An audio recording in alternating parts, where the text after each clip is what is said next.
Be seated, please. Last case on docket this afternoon is City of Dallas versus Attorney General of Texas, Mr. Palmer.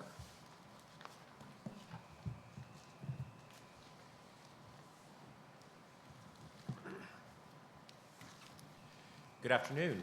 May it please the court, Nicholas Palmer for the City of Dallas. The Public Information Act's litigation exception serves to preserve the equal footing between governmental bodies and the individuals who may sue them by accepting from required public disclosure all information related to pending or reasonably anticipated litigation.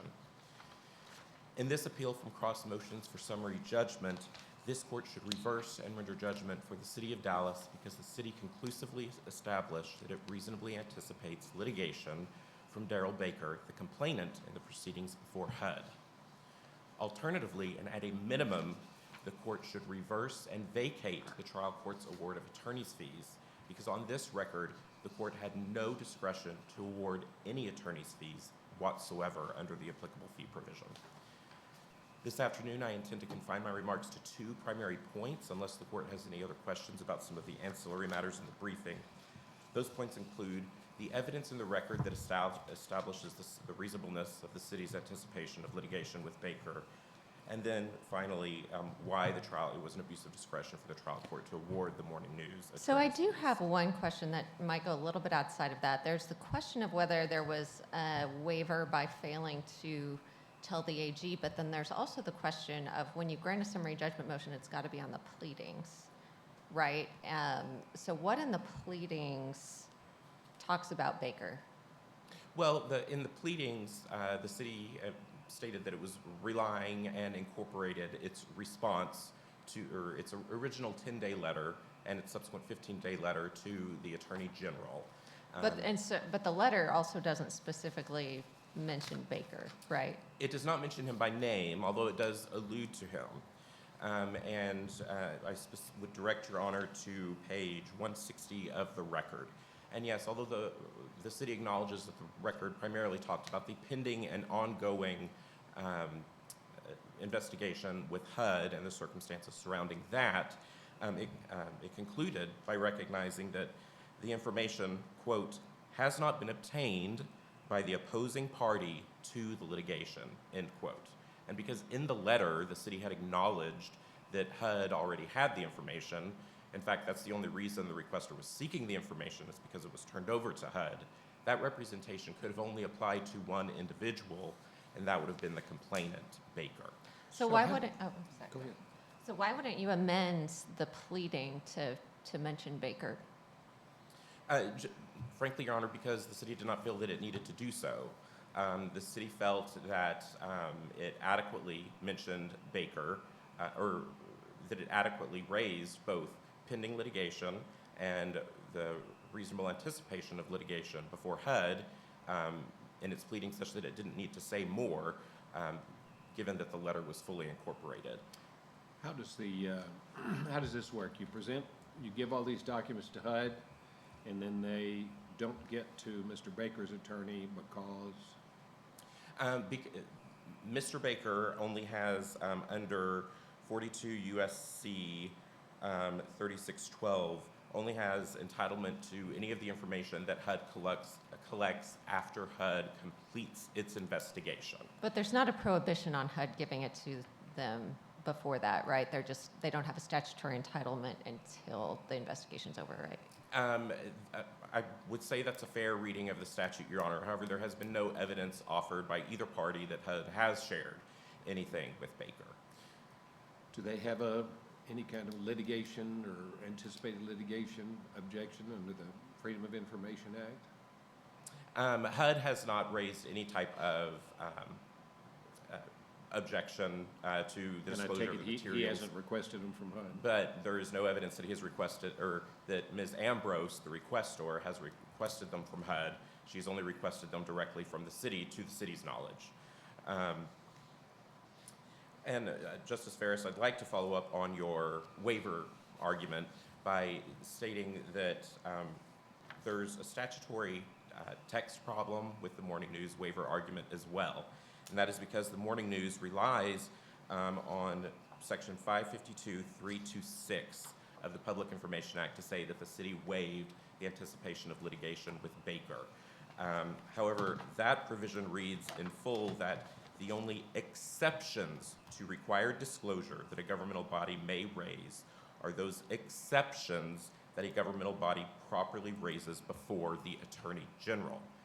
But isn't the question like whether this was properly raised? I mean, everybody's asking people to read a lot into it that's not on the text. I mean, when we go to the Attorney General for a decision,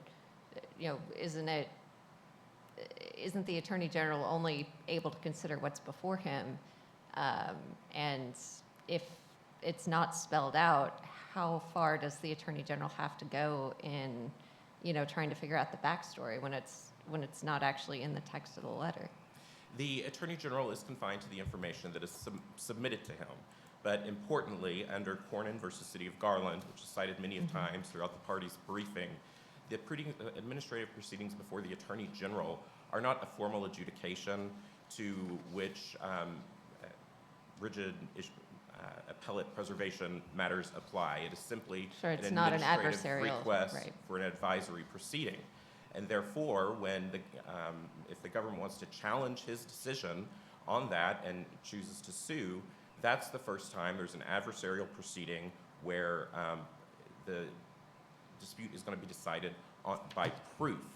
Because mind you, Your Honor, that many of the times with the Attorney General, he is only making his determination based on representations, not on evidence. He reviews the material at issue, but governmental bodies don't have to substantiate all of the facts they use in their argument before the Attorney General with evidence like they have to do in a court of law.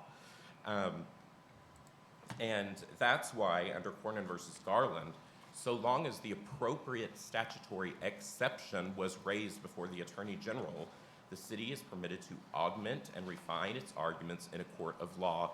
If it's within In its pleading, but it's got to be in the pleadings, right? It's got to be supported by the pleading and the evidence, Your Honor.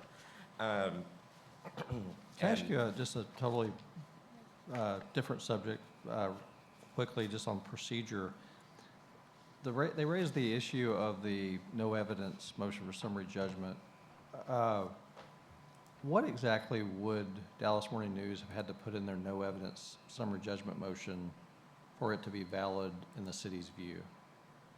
I think for the Dallas Morning News to have prevailed on no evidence motion for summary judgment, they would have had to say that the city has no evidence that it had a discovery interest in the information at issue because it has either violated the selective disclosure rule, or it has been given to all parties to the litigation, or the finite time frame for which the discovery interest lasts has elapsed. It would have to raise some element that indicates that of the city's case in chief for which it could not produce any evidence.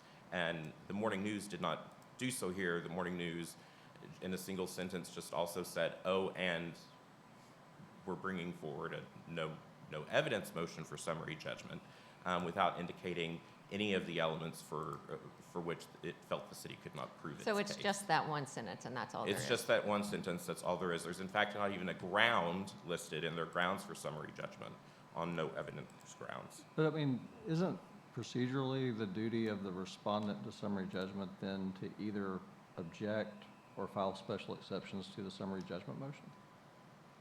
I think, Your Honor, we adequately addressed it in our response to the summary judgment motion because our view of their summary judgment motion, although it was labeled traditional and no evidence, was that it was, for all intents and purposes, traditional. And, we addressed the inadequacy of their no evidence point in the substance of our response to their motion for summary judgment. I do want to take a few moments in my last 5 minutes here and talk about the fee provision that is at issue in this case, because it's a unique fee provision that very few appellate courts have. and no appellate court has substantively opined upon. And the fee provision at issue is section 552.323. Importantly, this is not a simple prevailing party fee provision. Yes, to obtain fees under 552.323, a party must substantially prevail.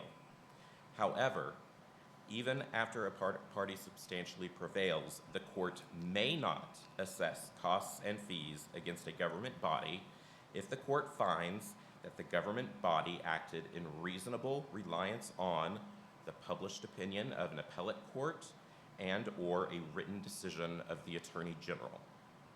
And so for all of the reasons outlined in the city's briefing, I think at the threshold, the Morning News was not entitled to be a prevailing party because the trial court should have rendered judgment for the city under the litigation exception.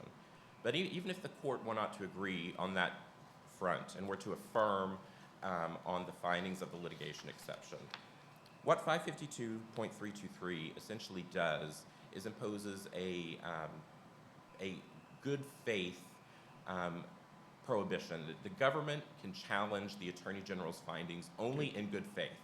And so long as those arguments are reasonably supported by appellate court decisions and by written decisions of the Attorney General, fees are not in play.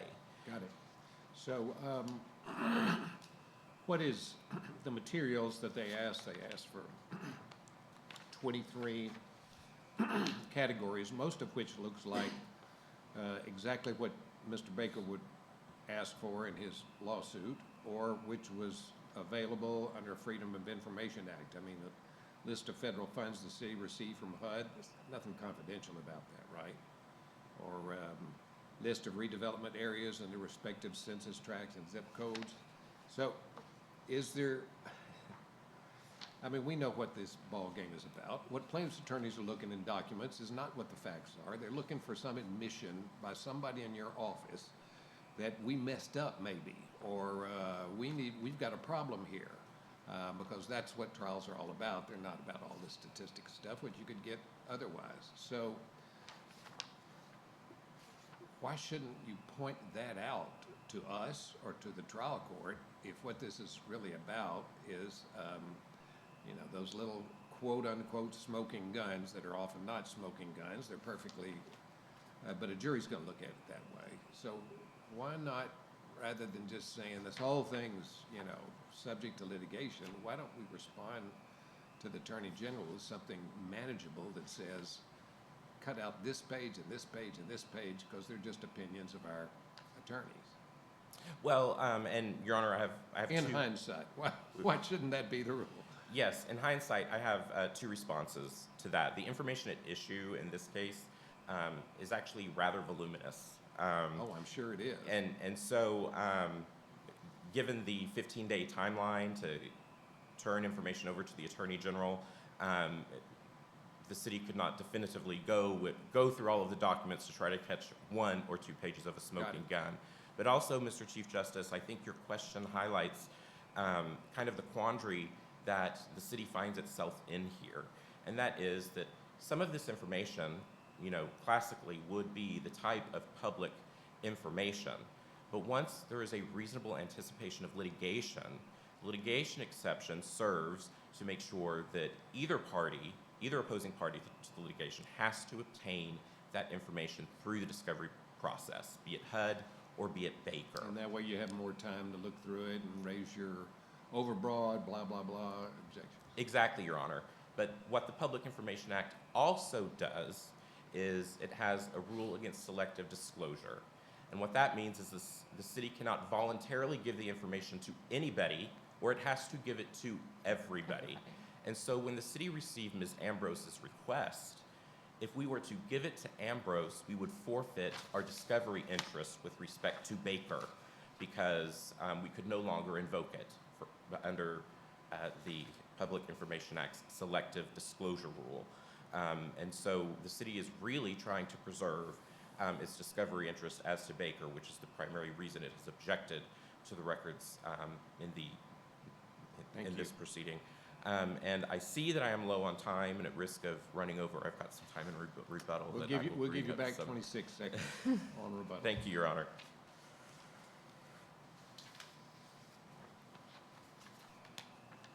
For the morning news, I guess. Attorney General didn't show up. Yes, Your Honor. May it please the court, for the intervener, Dallas Morning News. Right. Your Honor, the trial court's judgment should be affirmed for 4 separate reasons.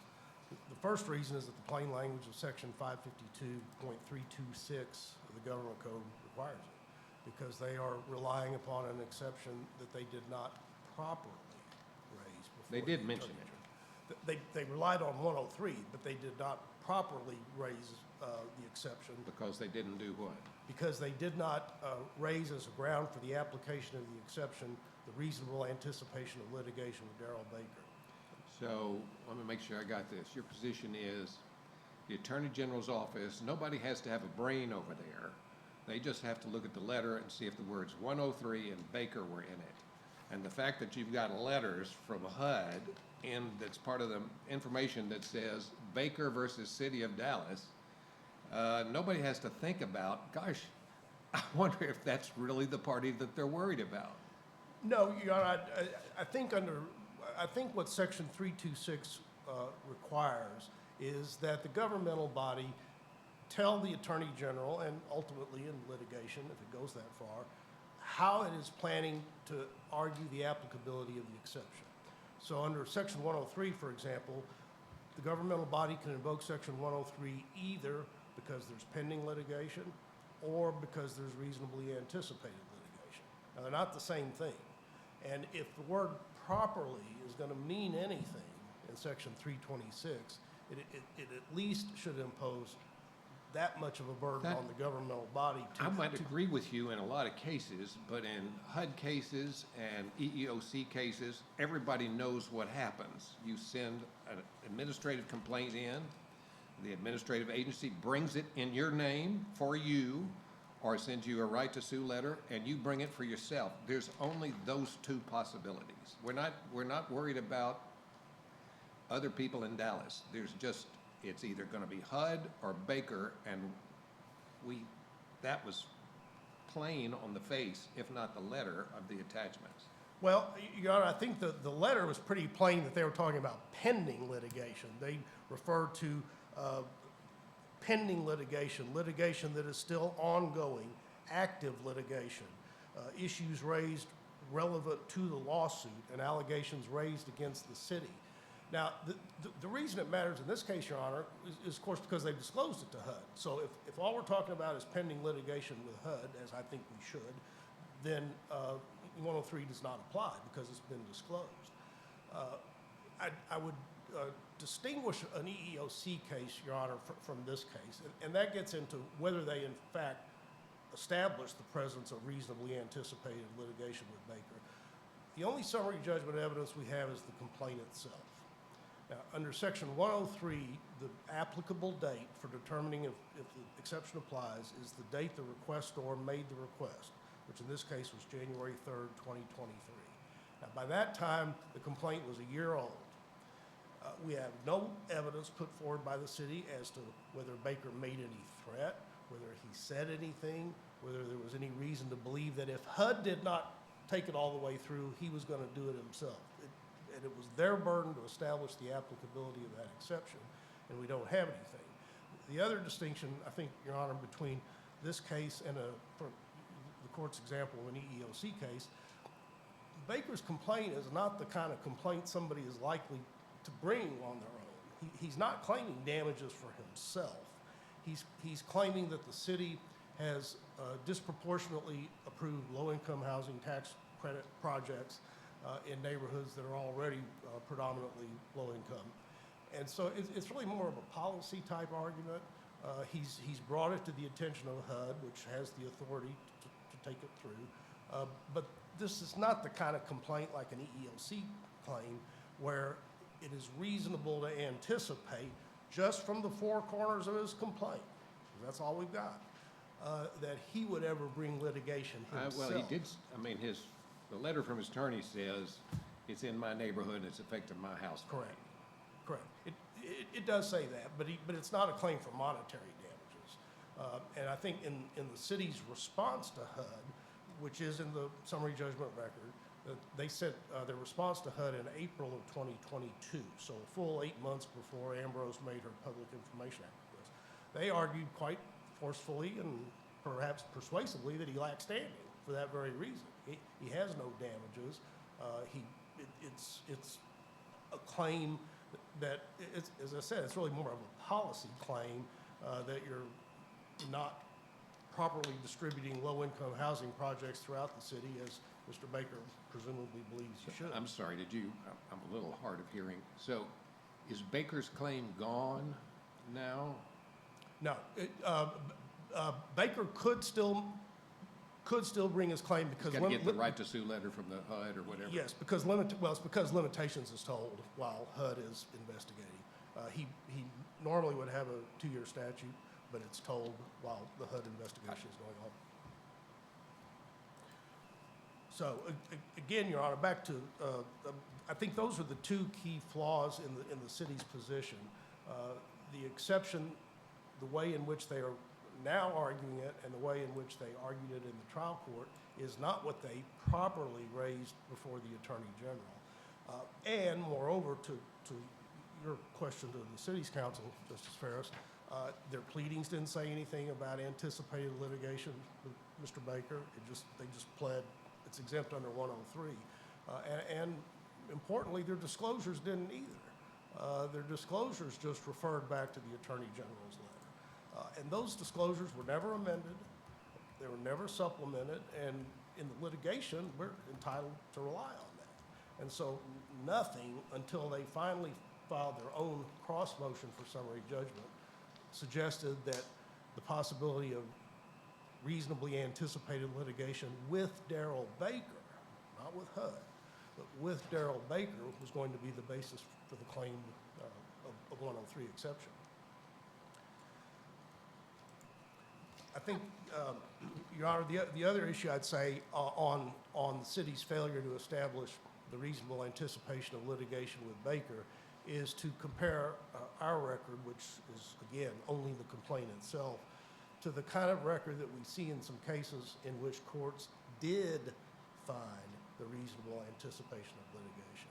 And I think two of the ones that illustrate it pretty well are the University of Texas Law School case and BWB against Eanes Independent School District. And in those cases, the governmental body had put in evidence of, for example, in the Eanes Independent School District, the requestor was an attorney. He was the parent of a child and obviously more likely to be motivated to litigate than in a situation like Mr. Baker. He had told the officials at the school district, don't talk to my child, and if you do, I'm going to sue you. And so you really had some concrete evidence on which initially the school district, secondarily the Attorney General, and thirdly the court could find a reasonable anticipation of litigation.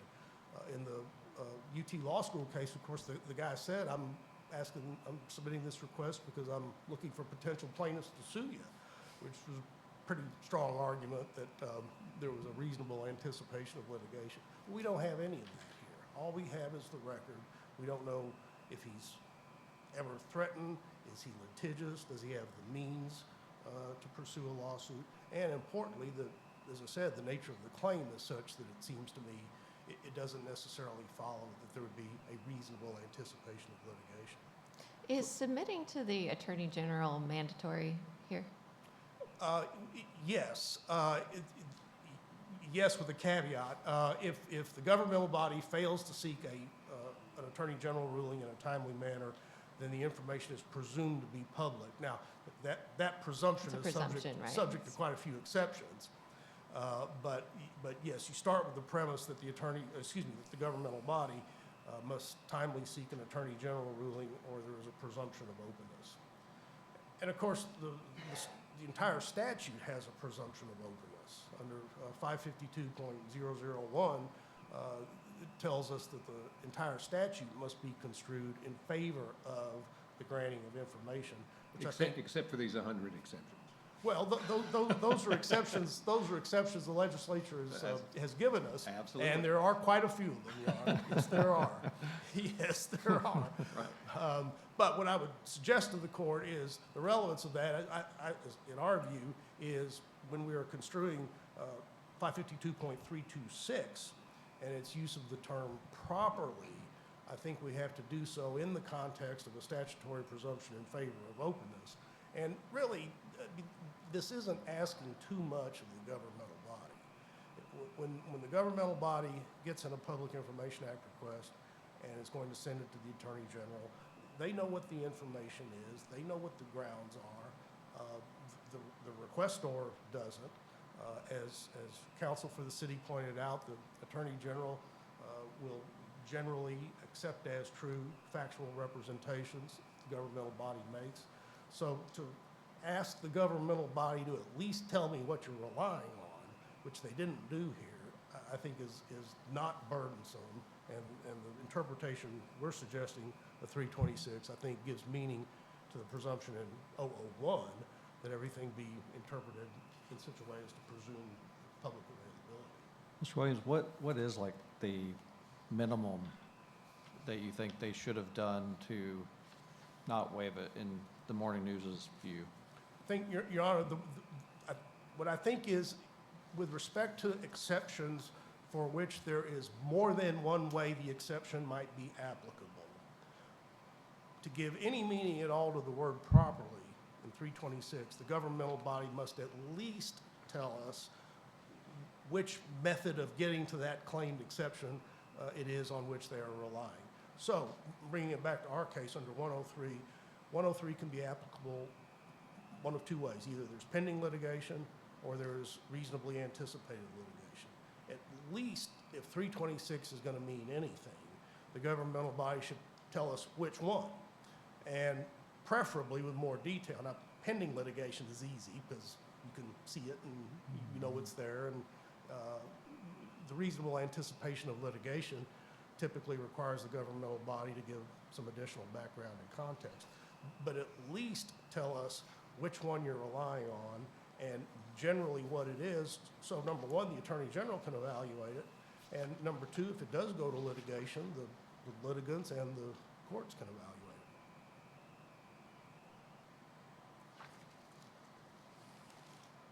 it. So what is the consequence if it's waived? If they were required to give more information to the Attorney General and they didn't do it, what then?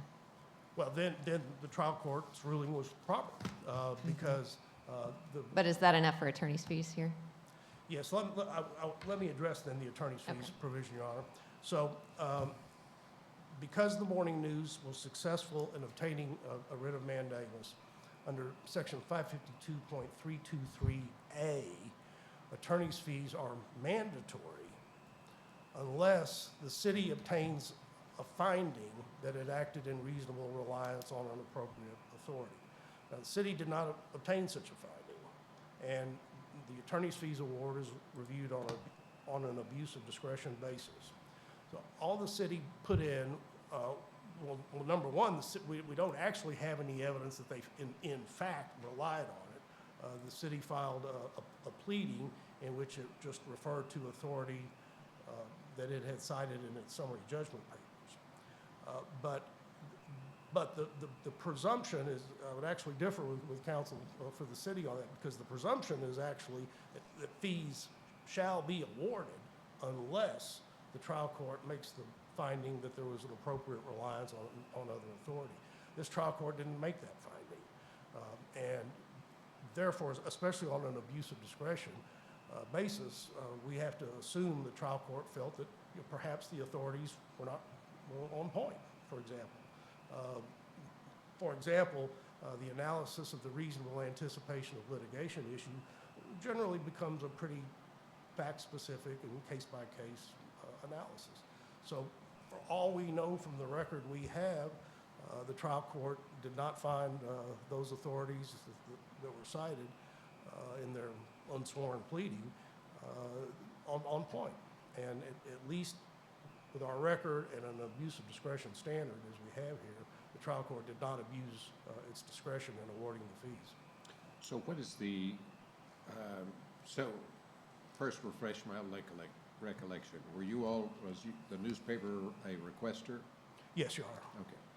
And so this 323, the A appears to apply to actions under 321 or 3215, but B to 324.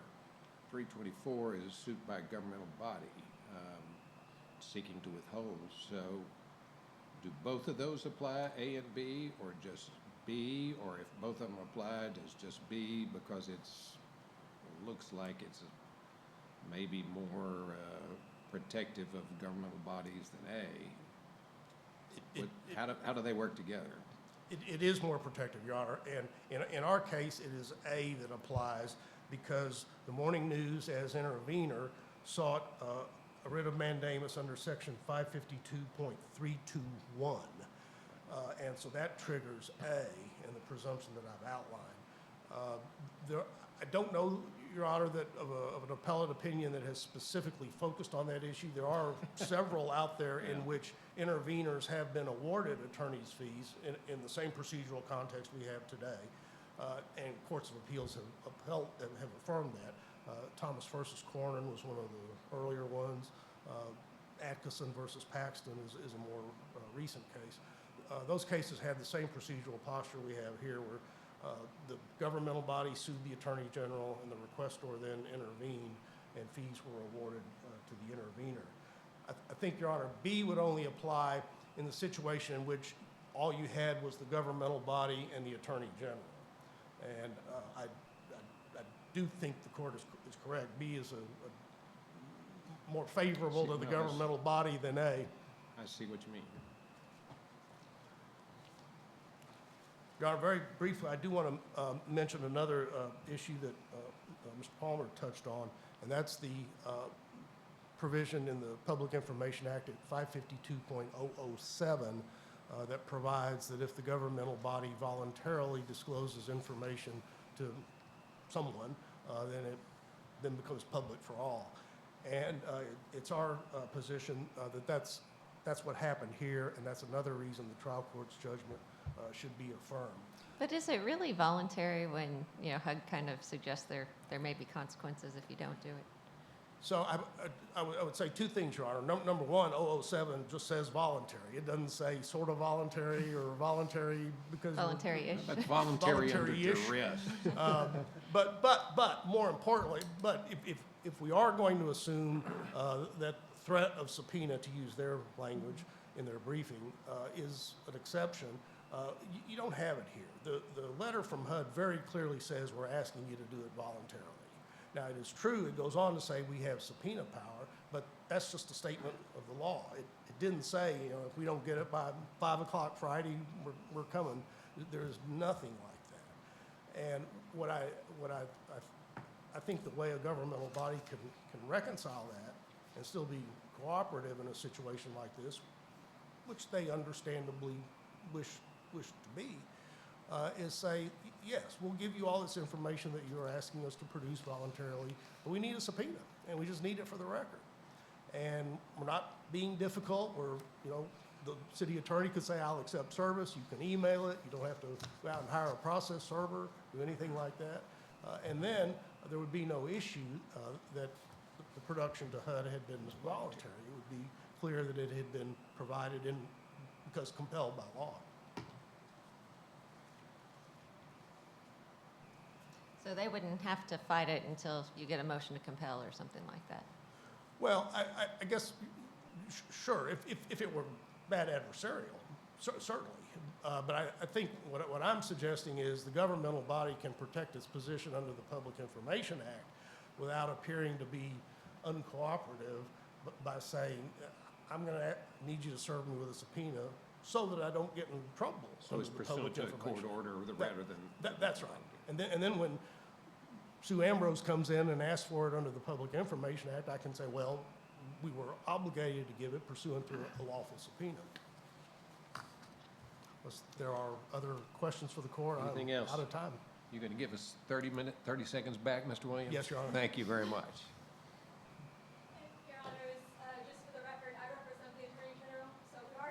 Oh, good, sorry.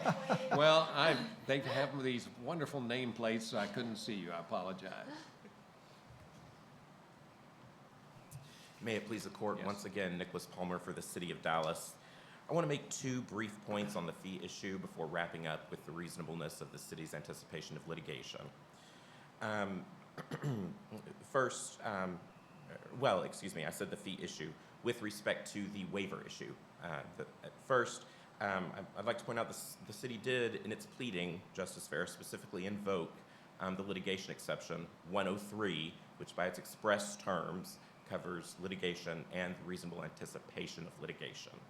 And my friend on the other side wants the court to adopt this rigid appellate-like issue waiver mechanism when a governmental body goes to the Attorney General asking, does this information fall within this exception?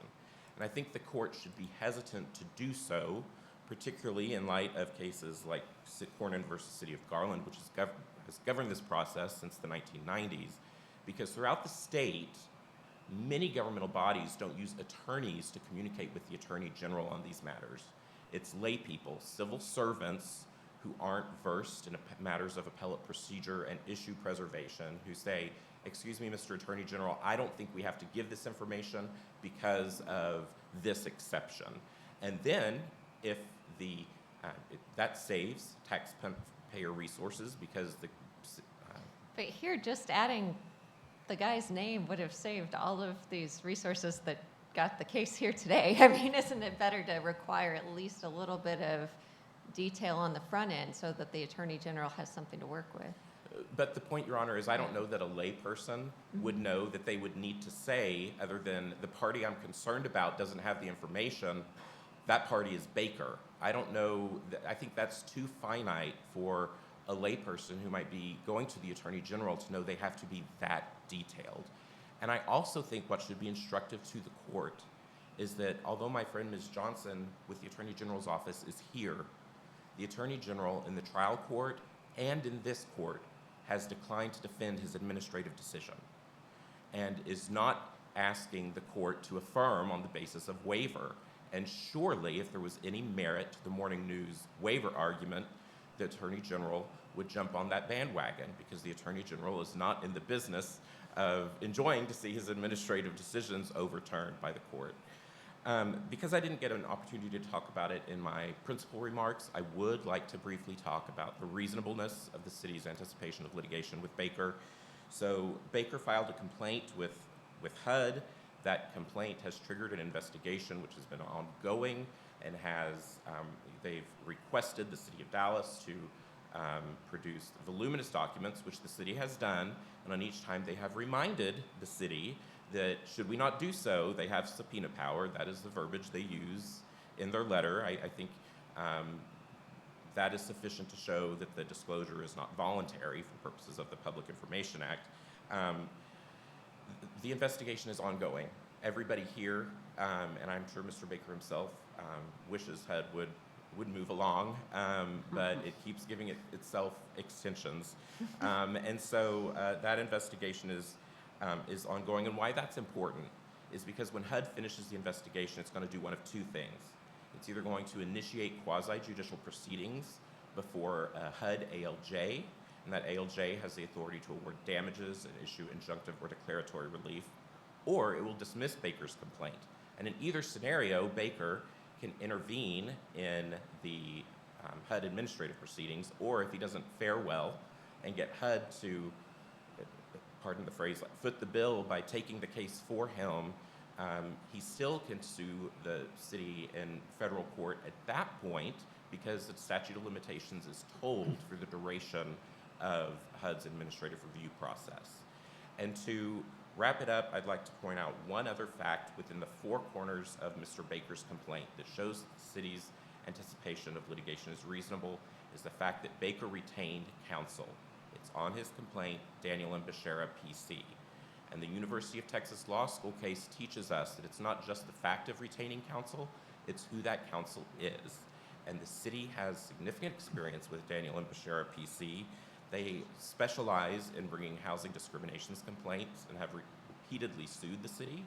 And I can give a couple of citations to the Federal Reporter where it has been Daniel Infosher versus PC versus the City of Dallas. But, I mean, this goes beyond the record, right? Well, Before- yes, yeah. that's beyond the record, but it's a matter of public record, published decision that the court can consider. But it all goes to show the reasonableness of the anticipation. And for these reasons, the city would request that the court reverse and render, or at a minimum, reverse and vacate the fee, or affirm and reverse and vacate the fee award. Gotcha. Thank you very much. Marshal will adjourn the court. All rise. 15 Court of Appeals now stands adjourned.